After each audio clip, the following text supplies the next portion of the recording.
Hello, everyone. Welcome to the August presentation of the Hazardous Material Transport Outreach Network's 2024 Summer Webinar Series. My name is Kelsey Prihota, and I am the Great Lakes Transportation Extension Educator with Minnesota Sea Grant and the Regional Coordinator for HazMaTON. My co-host for today is Geneva Langland, Communications Editor with Michigan Sea Grant and longstanding HazMaTON member. The Hazardous Material Transport Outreach Network, or HazMaTON, is a binational collaborative of specialists from the Great Lakes, Lake Champlain, Hudson River, and St. Lawrence River regions who are focused on reducing risks associated with multiple modes of oil and other hazardous material transportation. HazMaTON's Summer 2024 webinar series is taking place monthly from July through September. Today's webinar will provide information about the National Oceanic and Atmospheric Administration, or NOAA, Office of Response and Restoration, and its scientific support coordinators who are located throughout the country. Today's focus will be on the U.S. Coast Guard District 9, where Lieutenant Commander Chris Duffy serves as the Great Lakes Scientific Support Coordinator. My pleasure to introduce today's presenter, Lieutenant Commander Chris Duffy, who is the NOAA Scientific Support Coordinator for U.S. Coast Guard District 9, the Great Lakes. He is a 24/7 emergency responder for oil and chemical emergencies. He participates in regional exercises and area committee meetings. He hosts training for emergency responders across the Great Lakes. Chris is a career mariner and uniformed officer who started as a submariner in the Navy and transitioned to NOAA in 2021. And today, Lieutenant Commander Duffy is presenting on board a ship in Alaska's Bering Sea, thanks to Starlink. So Chris, whenever you're ready, you can go ahead and share your slides and get your presentation started. Super. Thanks so much, Kelsey. Can you hear me all right? Yeah, you're coming in great. All right. And let's see, let me just, you're looking at my slide, is that true? That is correct. Okay, super, here we go. As Kelsey said, I'm Chris Duffy. I am a NOAA Corps officer, and I'm stationed in Ann Arbor, Michigan at Great Lakes Environmental Research Lab. And today I'm calling in from the Bering Sea. I'm out here for a trawl survey on the NOAA ship Oscar Dyson. It's a little sporty out there today, so if you see me swaying back and forth, that's because the ship's moving. So today we're going to talk about NOAA and what NOAA does in spill response. And I'll talk a little bit about the Great Lakes in particular, some recent cases and observations from my my short time here so far, about a year and a half. And then I'd love to answer any of your questions. So this set of slides is trying to go for two audiences. So I think what we have is some people that are maybe new to NOAA and office in the Office of Response and Restoration, and then we've also got some folks that are interested in maybe a little bit more detail. So I have at the front here some basic overview slides about what NOAA ORNR is and does, and then we'll get into some more details after that. I wanted to share some photos. These are from the last couple weeks up in the Bering Sea. Been spoiled. I get to go on adventures regularly. So yeah, we're up here to do some big buoy installations, and we're doing some trawling. And I happened to see the Northern Lights just last week. Okay, so here we are. In terms of NOAA is quite big, as I'm sure most of you know. And we have 6 line offices. One of them is the National Ocean Service. Another that you might be familiar with is the National Weather Service. But we also have environmental satellites and ocean and atmospheric research. So the National Ocean Service is America's ocean and coastal agencies. And this is one of 8 program offices. I think we have 6 lines and a few staff offices. Here we go. So here's the NOAA org chart, and you can see that. Can you see my cursor, Kelsey, or is it just on my screen? I can see your cursor. Okay, great, thanks. So up at the top, NOAA, Dr. Spinrad is the NOAA administrator. He's fantastic. If you've ever met him, I'm sure you'd agree. And here's the National Ocean Service with the other 6 line offices. By the way, I'm a NOAA Corps officer, which means that my primary office is in the Office of Marine and Aviation Operations. That's where all the uniformed officers live. But right now I work for NOS. And in NOS, you can see on the right-hand side of my screen, we have Nicole LaBeouf. She's the head of NOS, and the Office of Response and Restoration is underneath that. Okay. Our mission in OR&R is to protect and restore ocean and coastal resources. And we're focused on oil and chemical spills, but we're slowly expanding to all hazards. And to do that, we have offices and people placed all over the nation. All right, so we have our primary offices in DC and in Seattle, but we have regional staff all over. And I'm down here in the Great Lakes with a couple other folks from our Assessment and Restoration Division and the Marine Debris Program.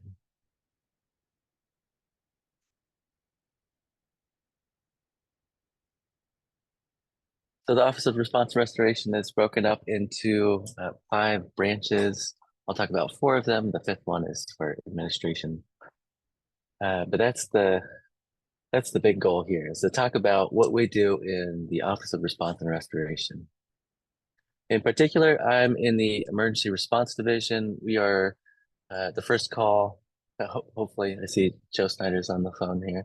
So Joe, I know you call me first, right? Yeah, we are in the very early hours of a response. We're getting a call to provide scientific support and maybe deploy on scene. Assessment and Restoration Division is looking more long term. Disaster preparedness is quite a bit more about planning and exercises, and the Marine Debris Program is a relatively new program in OR&R, specifically looking at preventing marine debris, preventing pollution or physical contaminants from getting into the marine environment, but also removing those that do get there. We work across the whole cycle: prevention, preparedness, planning, restoration, recovery. All right, as a federal office, we exist because we have a legislative mandate to provide our services to all of our partners and to the public.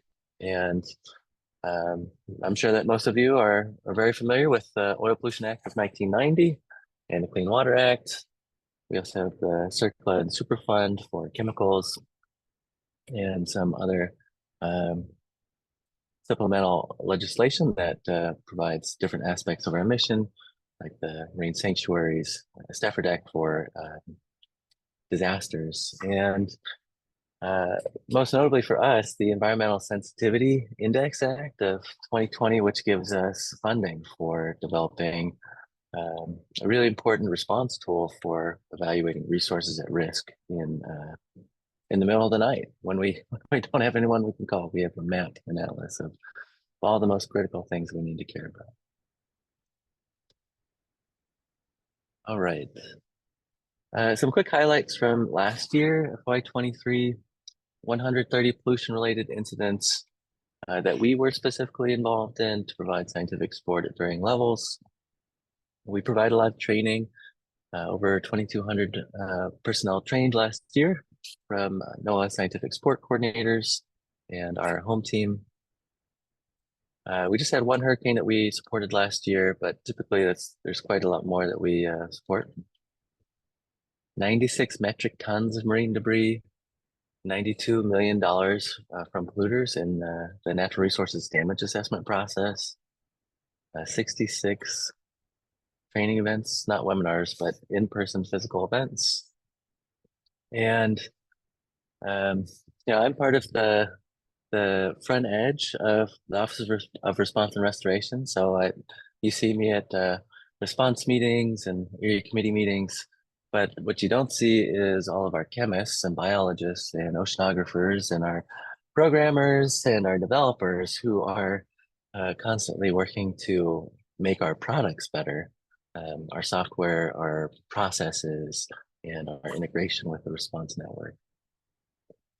So quite a lot going on in the background too.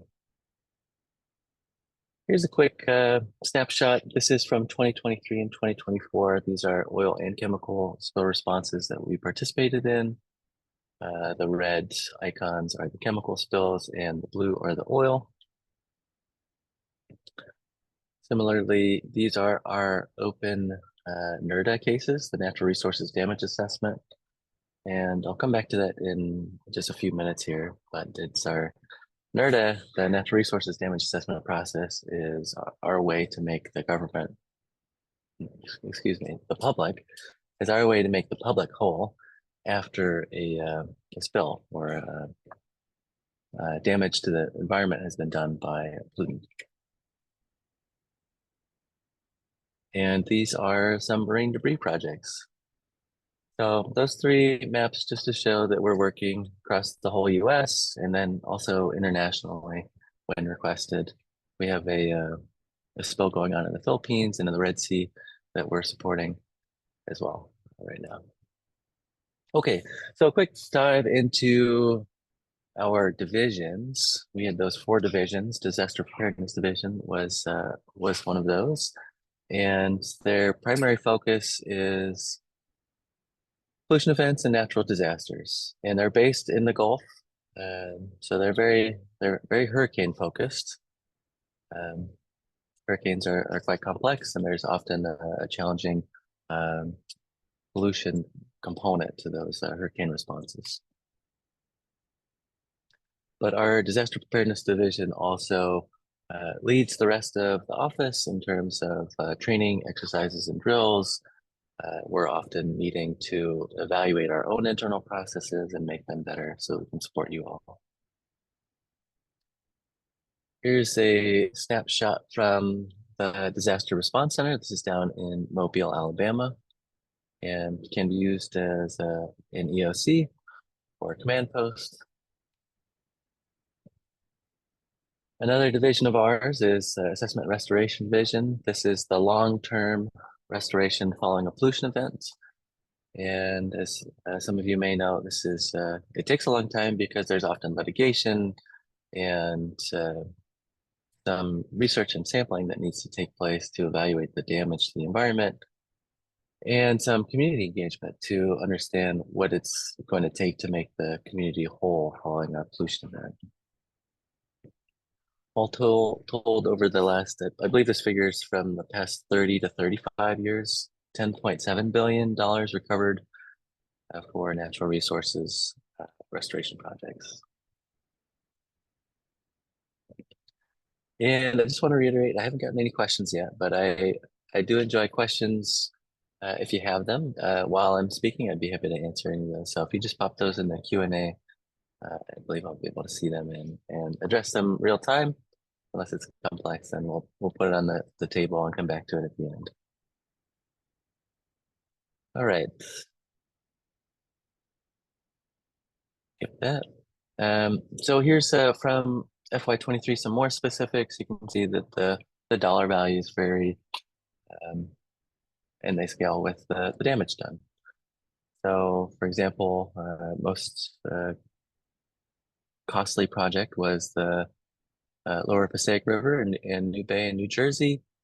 There's a project in Sitka, Alaska, around $1 million. But just a sense of the range of cost recovery that's happening for these natural resources damage assessments. Right. And again, the purpose of natural resources damage assessment is to make the community whole following a pollution event.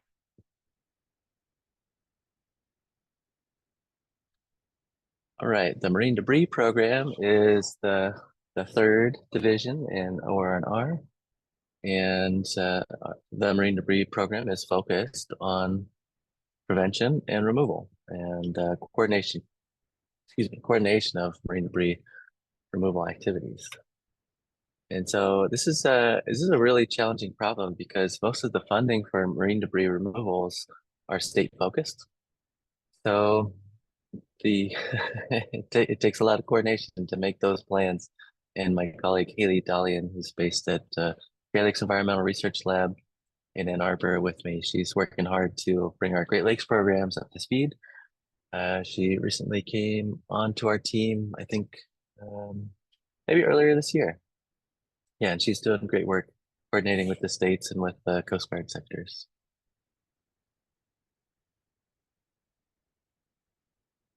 Fortunately, we've gotten a lot of federal funding. Recently, the bipartisan infrastructure law has provided a great source of funds for the marine debris program to offer grants. We have a couple open grants right now for abandoned and derelict vessel removals, technologies to prevent marine debris from reaching the sea and the lakes. Yeah, really great programs. I'd be happy to answer any questions at the end about any grant opportunities for marine debris removal. Okay, save the best for last. This is Emergency Response Division. This is my division.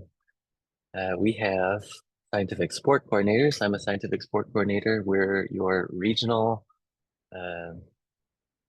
we're your go-to people. If you have a spill, you give us a call, and we can bring the whole NOAA enterprise to bear in a spill response. And if you've seen me in other places, regional response team meetings, area committee meetings, exercises, so on, then you're familiar that we participate in planning and coordination with all of the partners and exercises. So here's our framework. This is, if you've been to one of our classes, this is what you'll see. We start with what happened. We always want to know the quantity, the specific chemical spill, the specific oil spill, time of day, what are the conditions, where could it go? Where could it go? I've got this is really a question about trajectory and fate. And if we have a waterborne contaminant or airborne contaminant, those obviously look different. So we have different tools to evaluate where those pollutants will go. I think we'll have time to cover some trajectory modeling and discussion in a few minutes here. What could it affect? We are a resource trustee for biological resources in the coastal environment. And we have biologists and chemists and toxicologists on our team that provide that biological assessment. The environmental sensitivity indices are our atlas of resources at risk, which contains all of the biological resources. And of course, we also work with our other federal resource trustees, the U.S. Fish and Wildlife Service, the National Marine Fisheries Service, which is also part of NOAA. And we work with Department of Interior, the Natural Historic Preservation Act, and our tribal partners. Evie Holst is asking if I can speak to how NOAA tracks oil and chemical spills that they've happened and how the spills are evolving, footprint and severity. That's a great question. We have an internal system where we track every single detail, all of the paperwork and documents for federal and response use, and we have a public-facing component of that shows all of the that shows all of those cases where they are and sometimes photos, but at least a summary of what the case is like, what the case is about. Give me a moment. It might be incident news. I think I might have to double check that website. But if you Google Instant News NOAA, I think you'll get there. But I can verify and send that out. All right. And there's another question about Canada, and I'll come back to Canada. Oh, thanks, Donna. Donna is our public affairs person. Um, Donna for the win. Incidentnews.noaa.gov. Thank you. Okay. I'll come back to the question about the Canadian equivalents. I have a slide on partners, and I'll be able to cover that then. Okay. So here in our paradigm, what happened? Where could it go? What could it affect? What harm could it cause? It's a toxicology question. Impact to the shoreline and the health of the shoreline, the marsh, whatever it might be, and then also historic and cultural resources and human use resources. Okay, what can be done to help? That's if you've been to a SCAT class, a shoreline cleanup and assessment technique, that's our bread and butter. We are your experts for treatment on water recovery in terms of the scientific process um, and what's going to be most effective for on water and shoreline treatment. Okay, here we go. Here's some important tools that we use. We have they're roughly divided into oil tools and other chemical tools. Our oil spill suite is NOAA, the General NOAA Operational Modeling Environment. And it is a group of tools that provides an oil database that has not an exhaustive list, but every time we encounter an oil, we document it as best as we can in terms of its physical and chemical properties, distillation fraction, that sort of thing, so that we can properly model it in our trajectory model, which is known. We have a desktop version if you're savvy with, I believe it's in Java. I can't remember now. No, it's in Python. Excuse me. And if you're not savvy with code, then you can use the web gnome, and that's available at the link there, response.restoration.noaa.gov/gnome. Everything that we do for oil, we also do for chemicals. So we have the Cameo suite for chemicals, and that's a partnership that we have with the EPA to maintain and update that software. Again, it's a database of chemicals, and through that database, we have a way to do some aerial trajectory modeling. And I think maybe understated and often underutilized is the emergency response management application, through which you can get to the ESIs, the environmental sensitivity index maps, which I've mentioned a couple times. Those are our atlases that show all of the biological and human use resources, so that when we have a spill in the middle of the night, we can open the atlas, either the physical atlas or most likely online. We'll just go to the emergency response management application, which is a GIS tool, and we can see those side by side or layered with everything that's happening for the spill. Okay. Here's a little bit more about IRMA. It is what the Coast Guard primarily uses for the common operating picture in the incident command post, and that's run by NOAA.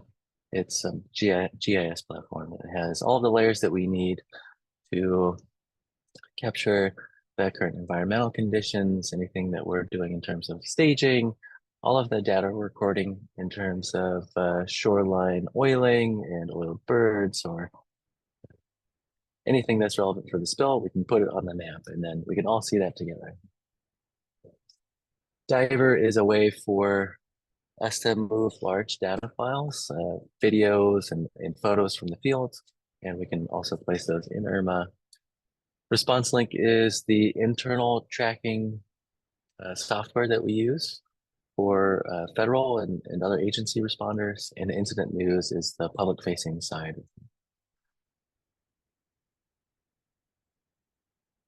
Okay, scientific support coordinators. That's me. There are, I think I counted this morning, 11 of us, and we're spread all over the states, and we work together often and provide support for each other. For example, I'm out in the Bering Sea, so my colleague, Dr. Willie Whitmore, is covering for me all of the phone calls in the Great Lakes. But he's normally, or he is the New England SSC.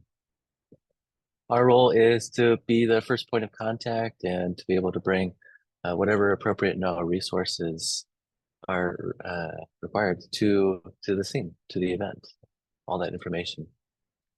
And our statutory role is to support the federal on-scene coordinator. And in the coastal environment, that's the Coast Guard, and inland, that's the EPA. So that's how we normally get activated is Coast Guard or the EPA will give us a call, and then we'll directly support the federal on-scene coordinator. However, most of us have the capacity to also support the state on-scene coordinator for events that aren't federalized.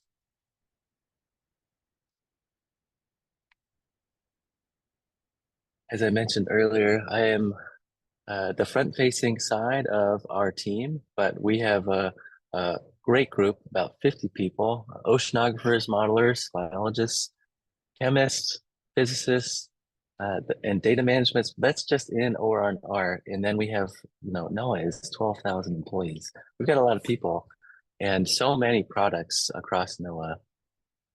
I'm often surprised by some product that I hadn't thought to use before, and it becomes relevant in the response. So yeah, there's just so much that NOAA has in terms of evaluating the conditions, providing real-time modeling to the on-scene coordinator. I'm really happy to be a part of that team and be able to share that. But in any case, quite a lot of folks that are supporting me so that I can support all of you. All right, a couple questions here. So who is the person or person in charge who decides how the spills clean up, what chemicals are used to clean up? It is a team. So big picture, for a spill response event, we use the National Incident Management System, which is a structure that elevates to whatever the right level. It might be city, municipal level, might be county, might be state for a large event, or it might be federalized.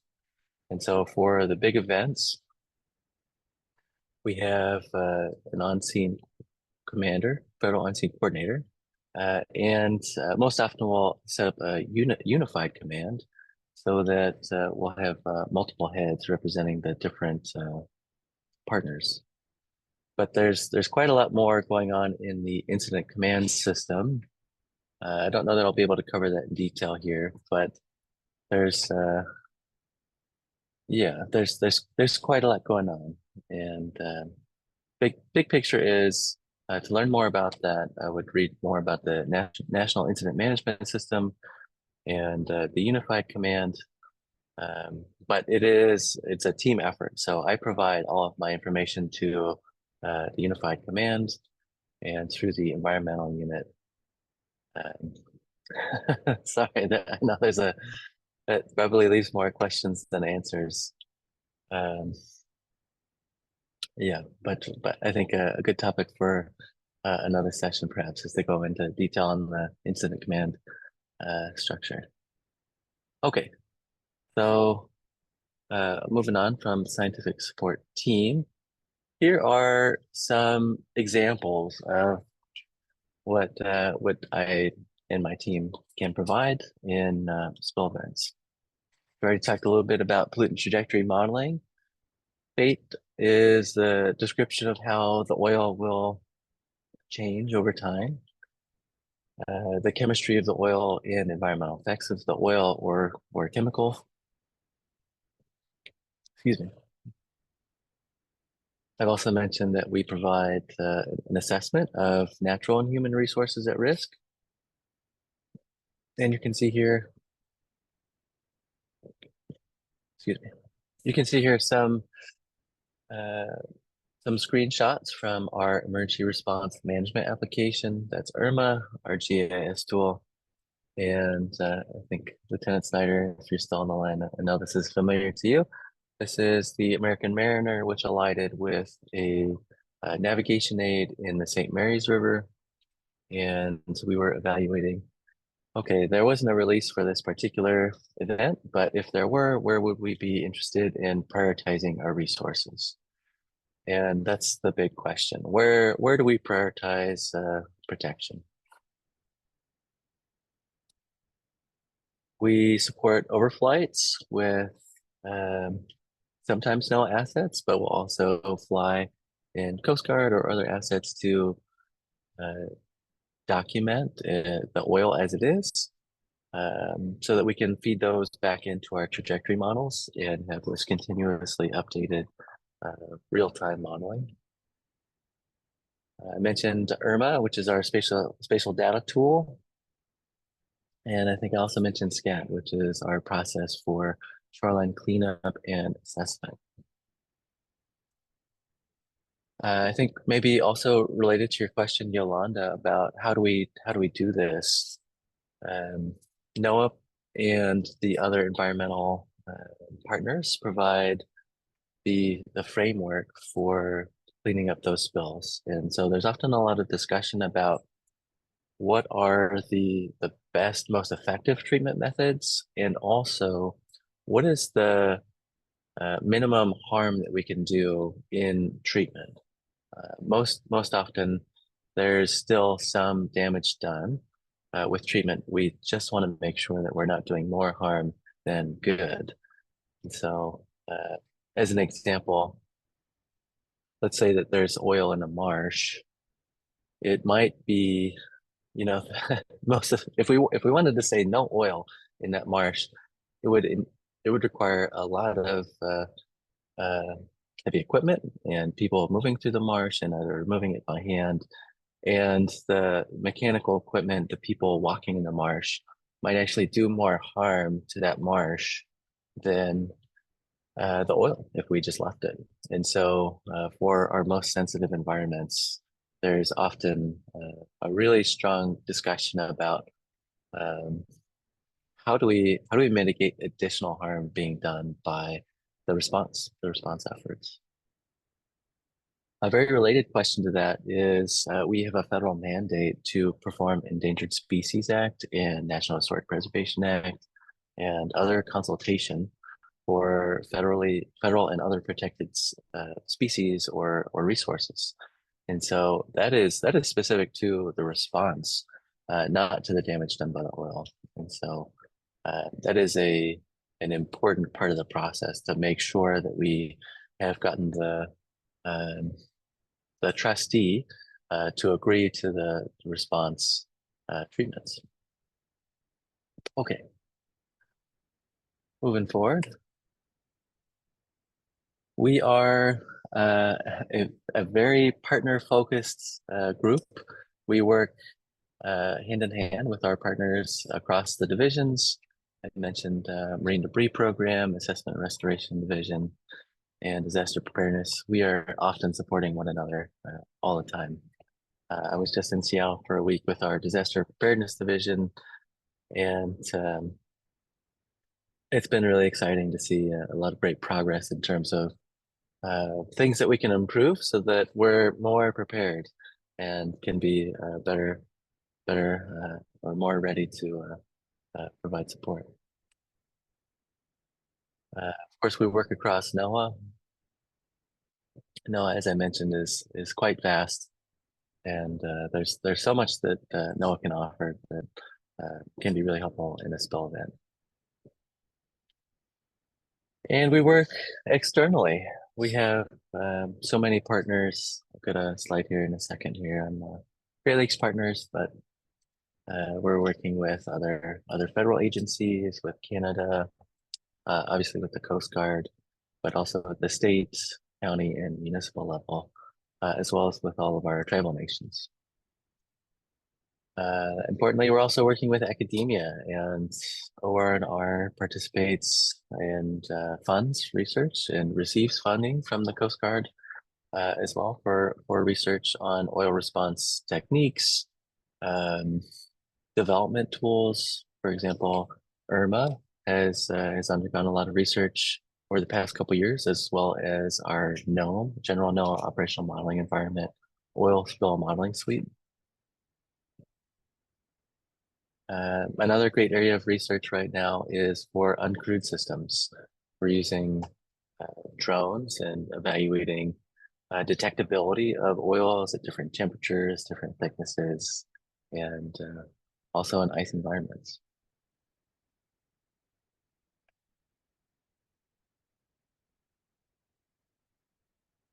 Okay, so let's see. This is from our director. He wants us to reiterate, and I think this is true. I believe this, that ORNR is the oil spill science expert, and that's our role for the public. And we're happy to be those people.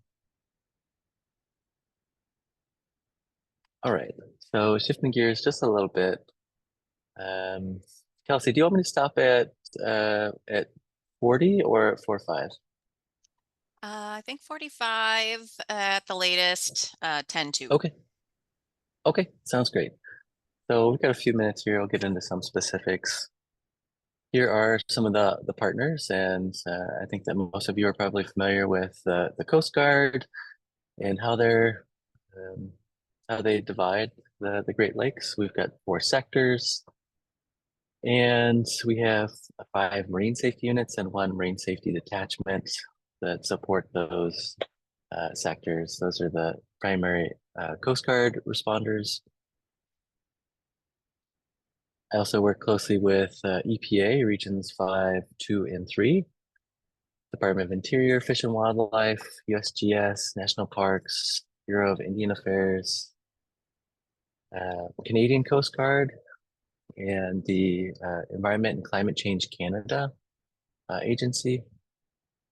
In particular, we had an event, must have been, I think, 2 months ago, the motor vessel Michipicoten, which was had a hull fracture in Lake Superior, and worked really closely with our Canadian counterparts to get that vessel safely up to Thunder Bay, Canada.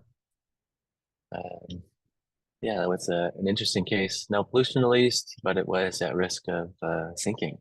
So we were talking nonstop for about 12 hours to make sure it got in safe, and discussing all the possible contingencies. Great. Also, as you know, we have all of the states across the Great Lakes in work primarily with their departments of natural resources, but also state historic preservation offices and state emergency managers. Of course, we have quite a lot of tribal nations that we work with regularly, including for exercises and area committee and regional response team meetings.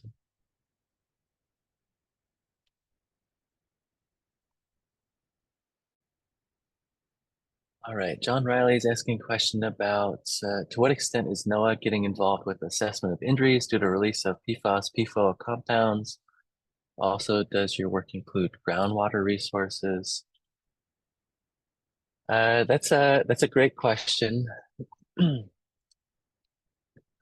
my knowledge, we don't have any cases that are specific to PFAS, PFOA, but I am not the natural resources damage assessment expert, so I might have to take that as a lookup. I do know that EPA, as the inland authority, has spent quite a lot more time on PFAS, PFOA. For those that aren't familiar, those are what we would call forever chemicals, and they show up in places like firefighting foam.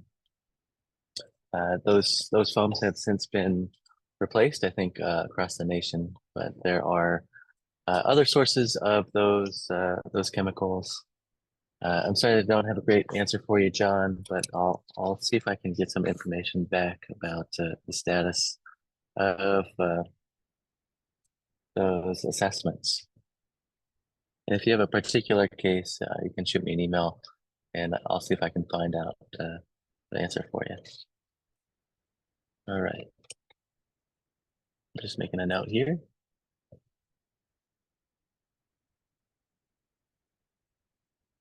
Okay. Well, we have, let's see, 3 minutes. We got 3 minutes before I need to shift the questions. So I'll just take a moment here to talk about trajectory modeling and trajectory analysis, what we would call trajectory analysis. And there's a great paper here that my supervisor actually wrote about 20 years ago on the use and the role of models during spills. And I think what we would say as a group collectively, and what this paper talks about, is that models are the first step, or one important step of a quite large set of considerations. And so modeling is simply math. It's math on a napkin. It could be in a spreadsheet, an Excel spreadsheet, or it could be something more sophisticated like our NOAA model, the General NOAA Operational Modeling Environment. But it's just math, and it's as good as the math models the environment. And one thing that you might have heard is that all models are wrong, but some are useful. So what we want is a model that gets us in the right direction. But what we'll often have to do is to provide quite a lot more detail in terms of the human interpreting the problem. And so a model might tell us a general sense of maybe what the wind and the current will do, in particular for NOAA, but maybe it doesn't incorporate important things like how the oil spreads on the surface of the water due to gravity pushing down on the oil and the surface tension pulling that oil out. And NOAA also doesn't incorporate small scale instabilities from turbulence, the eddies that you see that form around spits or piers, docks. There are differences in flow that result from where the water meets the shore. So lots of things that maybe aren't included in the model, but also um, in the analysis, the complete picture analysis, we spend a lot of time trying to get the local information, and we'll ask uh, people that live there, what is the current like? What do you normally expect? What are the trends? So we're synthesizing quite a lot in addition to the model. And I want to bring that up because if we just use the model, we're often going to get to the wrong answer. It almost always requires deeper scrutiny, greater incorporation of more principles than the model itself can contain, at least in the current state of technology. Maybe 15, 20 years, we'll have the robots do it all for us. But as of right now, it takes a lot of human power to take a trajectory model and turn it into trajectory analysis. Okay, so we're at 8:45 Alaska time. So I'll pause there and open it up for questions. And Chris, if you want to take, a few minutes here and just talk about some maybe Great Lakes case studies, if you wanted to present a couple of slides on that, I think we Sure. could go a few more minutes and get that information and then transition to questions. Okay. I'm going to skip slides here to some recent examples.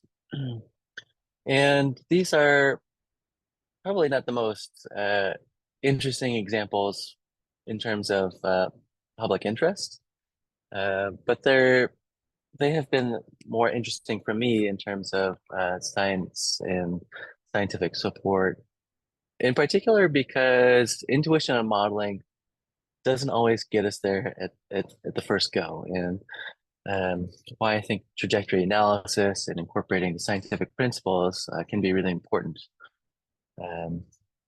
Yeah, it's just the case that we might have an intuition about a problem, and it might need some further scrutiny. So, apologies again to Lieutenant Snyder for bringing this up over and over again. Um, No, just having fun. Um, so, big questions when we have a spill. Does it sink or float, right? And the answer to that is often, well, not maybe not often, but it does surprise us sometimes. For example, we had some canary seed on a vessel, and we were concerned about the vessel losing that canary seed in Lake Superior. So we wanted to know where that might go. Turns out it sinks, right? Some grains do float, but this particular grain would sink. We did another event where this was an exercise, and we were looking at a diesel spill response in a small harbor on a relatively slow river. This was up in Kewaunee in Wisconsin. And our existing plan had us modeling the mouth, had us booming the mouth of that river to prevent the oil from escaping to the lake, which is a great idea. However, based on the low flow conditions and the predominant winds, more likely that the oil would spread upstream or towards the marina that was uh, not towards the lake.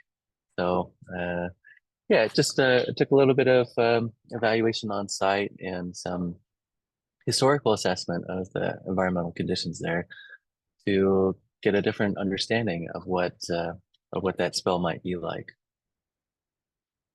Another recent example was we had a hydrofluorosilicic acid spill into a lagoon that fed into the Detroit River, and there were some misunderstandings about the density. Again, this is a question about will it float or does it sink?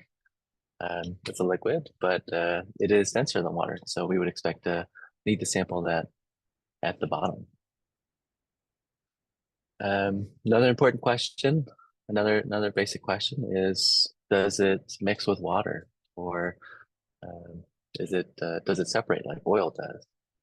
So we had a response last year in on Lake Erie where we had an organic waste spill into a creek, and the first thought was to put a boom there, and that wasn't going to be helpful because it was miscible. It was water soluble.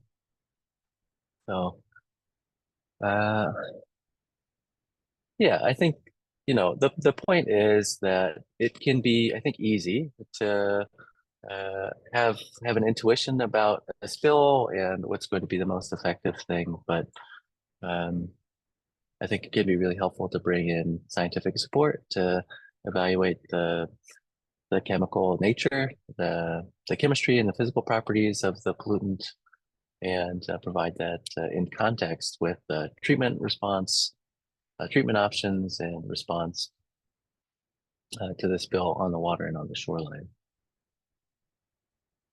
Okay, well, I'll stop there. And let's see, we've got a question from EB and another question. Let's see.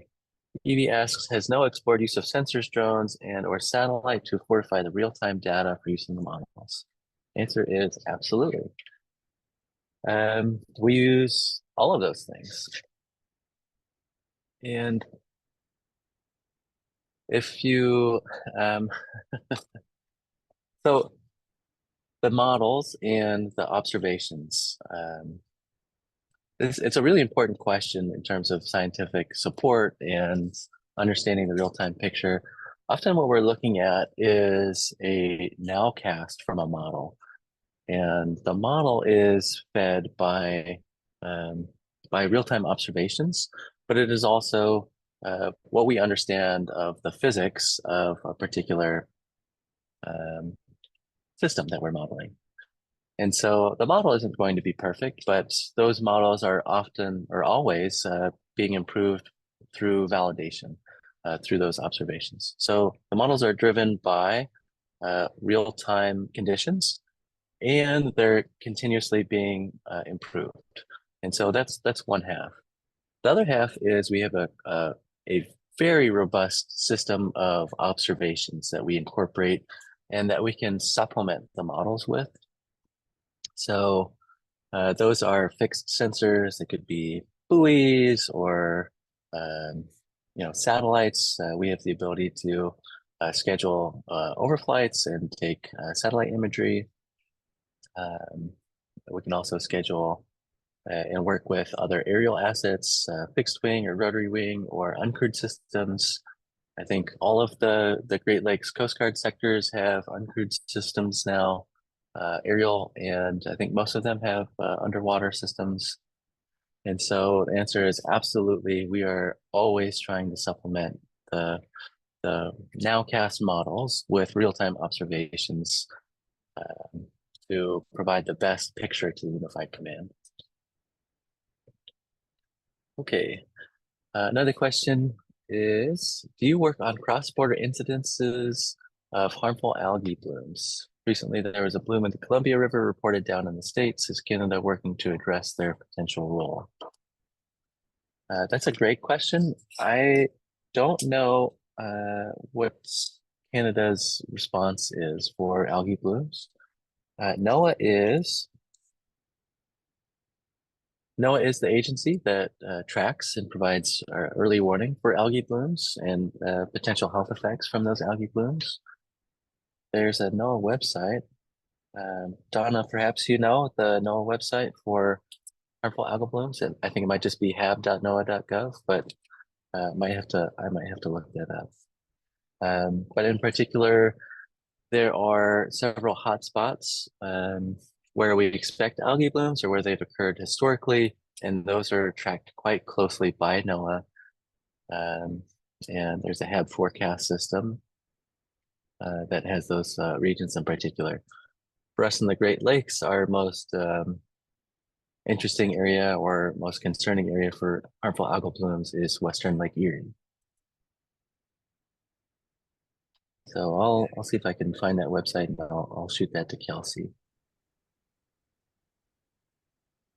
Well, thank you so much, Chris, for making my job easy. This is Geneva Langland. I'm co-hosting this along with Kelsey, and I'm the Q&A moderator, but you have been moderating very nicely on your own.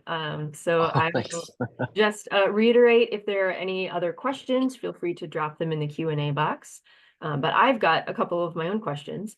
Please. So you mentioned that marine debris is one of the areas of cleanup that you work on. What sort of debris types are you seeing in your responses? Thanks, Geneva. So marine debris is what we would call all of the physical contaminants. And it could be nurdles, which are the small plastics that are used to create plastic products. And it could be large sunken vessels, often in between nets and plastics. Yeah, it really spans the scope of, of possible physical contaminants in the oceans and in the lakes. I think you had a second question that I've forgotten. I only asked that one right now, but I've got more in my brain bank. So it's pretty exciting to have a speaker joining us from Bering Sea in Alaska, and we're very glad that the internet satellites are working well with us today. What are you researching or learning about while you're on the ship that you will take back and apply to your work? Oh, great.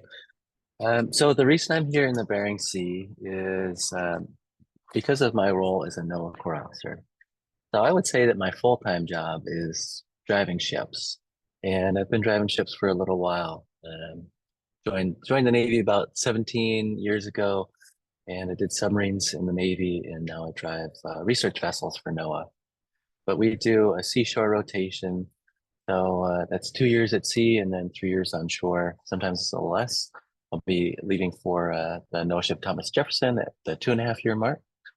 Head back to sea, which I love you all and the spill response community, but I'm happy to go back to sea.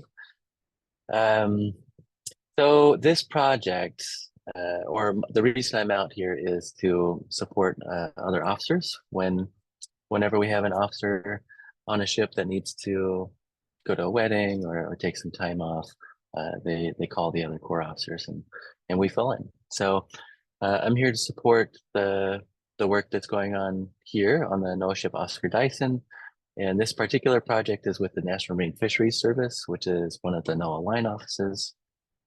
We're trawling. We're trawling for pollock, and we're doing bomb trawls for crabs and sea stars, and we're also collecting plankton. We're recording any sort of mammal and bird observations as well. So this is a very ecosystem monitoring focused survey, but our primary collection is via a surface trawl and an oblique trawl, which is a V shape. So it goes from the surface down to the bottom back up to the surface. So collecting all of the organisms in the water column. And then, like I mentioned, we're also taking plankton samples with some net tows and oceanographic samples. We have conductivity, temperature, and depth sensors that we're sending on casts that go from the surface of the water down to the bottom. We'll collect water samples, and those water samples are analyzed for their chemistry. Yeah, this is a very, very full project. Oh, we're also doing sediment samples. And so in any case, I'm having a lot of fun. It's great to be out here in the Bering Sea. I feel pretty spoiled that I get to leave the office and go do these things from time to time. Not so much of a direct impact on my oil spill response role, but yeah. So that sounds like a pretty great yeah, reason to be out on the water. Yeah, thanks, Gina. Yeah, I was actually able to join a similar but much smaller scale trawl. I was at a conference with our colleagues in Georgia, Georgia Sea Grant, and got to join a trawl in some of the estuary rivers to try to scoop up what sort of creatures were there and do inventories and collect very similar water quality parameter data. So I can only imagine what it's like to do that in the ocean rather than in a marshy river. And that is it for the questions in our Q&A box, and we're right up against our time, so I'll pass it back to Kelsey to close us out. Well, Okay. thanks so much, Chris, for your presentation, for sharing the beautiful photos that you've taken while you've been on a ship in the Bering Sea. Yeah, we really appreciate your time today. Thanks also to all of the people who are here today getting this information from Chris.